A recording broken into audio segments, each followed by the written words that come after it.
जय श्री राम सभी भक्तों को, जय माता की। फिर एक नई वीडियो के साथ आप सबके सामने हाजिर हो गए हैं। और आज की जो हमारी वीडियो है, इसमें आप बताइए कि घर में जो है पितृ दोष है तो उसके क्या लक्षण होते हैं। हमारे साथ अंत तक बने रहिए, तभी आपको सारी वीडियो समझ भी आती है। अगर वीडियो अच्छी लगती है तो लाइक करें, शेयर करें, कमेंट करें। और अगर चैनल पे पहली बार ही देख रहे हैं तो चैनल को भी जरूर सब्सक्राइब करें, साथ में बेल आइकन है उसको प्रेस करें, ताकि आने वाली हर एक वीडियो की नोटिफिकेशन सबसे पहले ही आपके फोन में पहुंच जाए। चलिए शुरू करते हैं आज की वीडियो। जय श्री राम।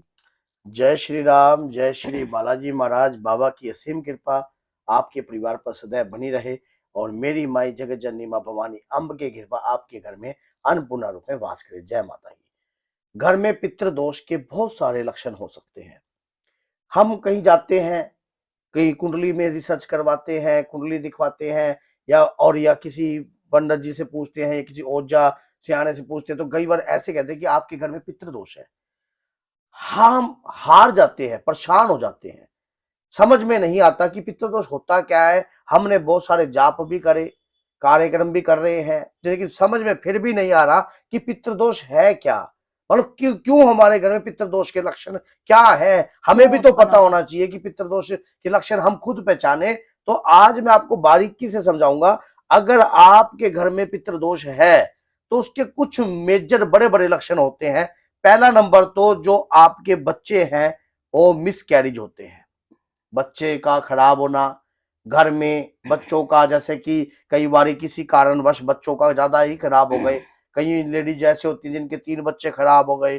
कई बार ऐसा होता है कि आपके खानदान में कोई छोटे बच्चों की मृत्यु हुई है और उसके कारण, और अकाल मृत्यु घर में बड़ी एक्सीडेंटल भी अगर अकाल मृत्यु हुई है घर के अंदर।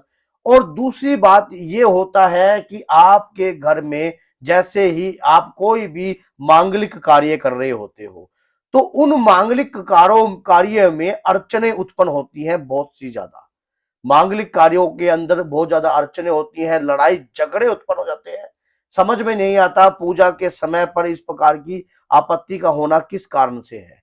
और उसके बाद क्या होता है, सबसे बड़ी बात है आपके खानों में बाल आ जाना। बार बार आप खाने खाते हो, खा रहे हो, दिन में 3 बार खा रहे हो, और एक आधी बार आ जाए तो एक अलग सब बात है। नॉर्मल है। लेकिन अगर बार बार आपके खाने के टाइम पर ही बाल आते हैं तो आपके घर के अंदर पितृ दोष जो है वो है ही है। आप इसको नकार नहीं सकते।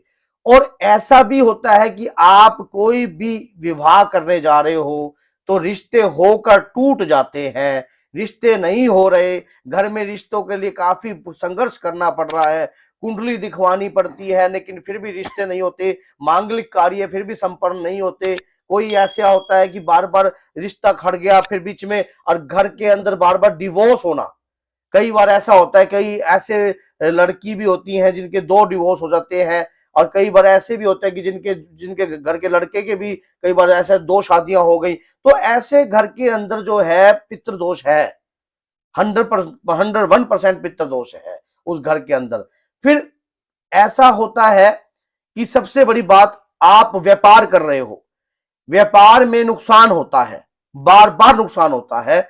भगवान की पूजा करते हो, याचना करते हो, तपस्या करते हो, जाप करते हो, मंत्रों का आह्वान करते हो, उसके बावजूद भी घर के अंदर सुख शांति नहीं है। तो कहां कमी रह गई। जब परमात्मा अपने भक्त से खुश होते हैं, आपके पितरों को वो जब कहते हैं कि हाँ भाई इस परिवार का देखो ये आराधना कर रहे हैं, भक्ति कर रहे हैं, पूजा कर रहे हैं, अब देने का समय आ गया, तो जो पितर है वो आगे अड़ जाते हैं हाथ जोड़कर। कहते हैं कि जब तक इन्हें अपने माता पिता दादा परदादा इनका सम्मान करना नहीं आएगा घर में, चाहे आप ये सीधा डायरेक्ट जा रहे हैं। देखिए, कहने वाली बात ये होती है कि कहते हैं कि जिसने किसी को देखा नहीं, सबसे पहली बात तो अपने आपके घर में जो माता पिता है क्या वो पूजनीय नहीं है? जीते जी भी जब पूजनीय है तो मरण उपरांत भी वो पूजनीय है।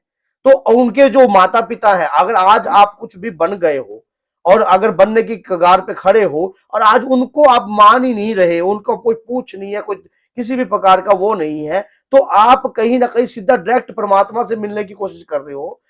परमात्मा से मिलने में कोई बुराई नहीं है, उसकी कृपा को प्राप्त चलेगी तो उसी की कृपा। लेकिन किसी की प्रधानता जो है घर में जरूरी तो होती है। जिस प्रकार से माँ बाप एक प्रमुख माने जाते हैं, उनके भी माँ बाप प्रमुख माने जाते हैं। अगर खानदान का बच्चा ही उन्हें नहीं पूजेगा तो क्या फायदा। तो इसी प्रकार से आपके मंगलिक कार्यों में, आपके व्यापारिक कार्यों के अंदर और कहीं से लेन देन के समय में आपके अड़चने अगर आती है, बार बार कार्य रुक रुक के बनते हैं, भक्ति करने के बाद भी ऐसा काम हो रहा है, तो कहीं ना कहीं आपके घर पे पितृदोष है।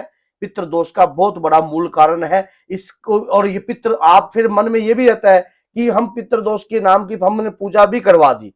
कई व्यक्तियों के मन में ऐसा भी होता है कि पितृ दोष, कई बार जो पितृ होता है, जैसे ज्यादा लंबे समय के अंदर कोई पितृ अगर प्रेत योनि में चला जाता है, प्रेत योनि से चंडाल योनि, चंडाल योनि से सर्प योनि में, तो वो पितृ जो होता है, वो महाप्रेत जो होता है आपके घर के अंदर, वो सेधने लग जाता है।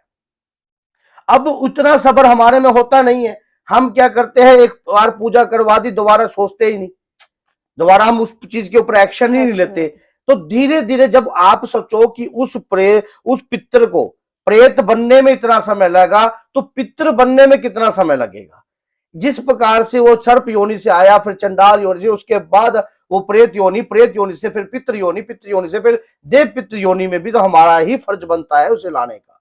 तो कुछ ऐसे कार्य भी होते हैं जो अगर आपके घर में भी इस प्रकार की घटनाएं हो रही हैं, तो कहीं ना कहीं आपके घर के अंदर ठेठ पितृदोष है, और पितृदोष के कारण आपके कार्यों में जो है अड़चन आ रही है। तो और कभी कभी ऐसा भी सुना जाता है कि जैसे कि मतलब हमारी नौकरी नहीं लगती है, बच्चे जो है हमारे सफल नहीं हो पाते, तो ये वो भी इसी का ही कारण है। आपके बच्चों का आगे ना बढ़ना, कारोबार में उन्नति ना होना, ये सब जो है पितृ दोष के ही मुख्य मूल लक्षण हैं जो मैंने आपको बताए हैं। ये आपके, इससे आप खुद समझदार हो, खुद पहचान सकते हो कि आपके घर में पितृदोष है। तो बोलिए जय सीताराम, जय श्री बालाजी महाराज। हमने इस वीडियो में सिर्फ यही बताया था क्योंकि एक व्यक्ति का विशेष तौर पर यही सवाल था कि गुरुजी हम सब पूजा याचनाएं करते हैं, सब कुछ कर रहे हैं, बाबा का नाम भी ले रहे हैं, लेकिन समझ में नहीं आ रहा कार्य क्यों नहीं। तो कहीं ना कहीं पितरों का भी जो है हमारे घर में अनाट हो सकती है, उसको भी शांत किया जाता है। जय सीताराम।